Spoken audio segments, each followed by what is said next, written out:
Všimol si ten názov, že Assassin's Creed. On prečo vyzerá jak moslimská žena? Chápeš? Vieš, a kamarát hovorí, že počúvaj, v Cinemaxe v Bori a ja, že horí? A potom, že poďme tam na Bori, majú oči. To bolo dobre, že ak mu letela tá hlava.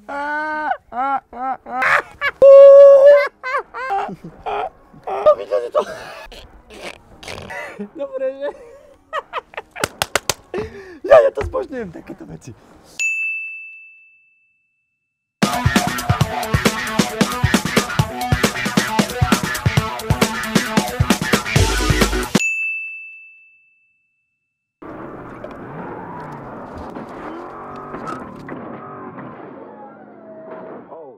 To sú domáce?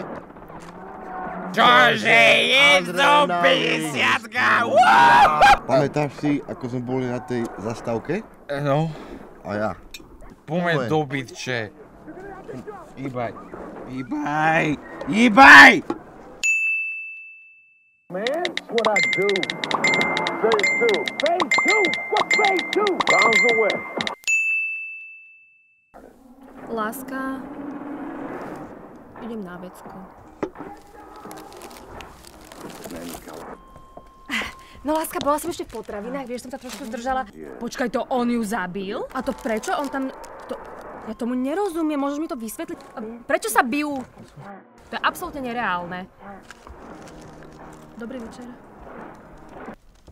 Ja nemám rada takéto filmy. Vždy musím chodiť na filmy, ktoré ma absolútne nezaujímajú. Prečo on išiel do to... Ja sa môžem na to vykašľať na... Ako môže byť niekto 500 rokov mŕtvým? Čo je?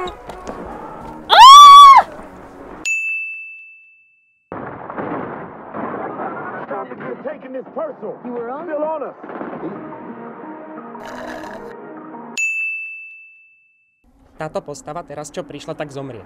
A teraz mu povie: hele, to som ja. Ináč vedel si o tom, že on bol v skutočnosti postihnutý?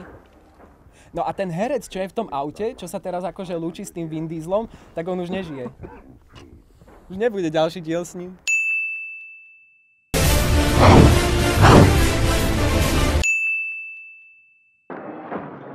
We've traced his bloodline back 500 years to the Assassin's Creed. Každý tretí popcorn na Slovensku je zjedený počas reklamy. Šetrite si ho na Assassin's Creed. Dobrý deň, ja by som vás veľmi pekne poprosil nejaké nesolené tie kuchance.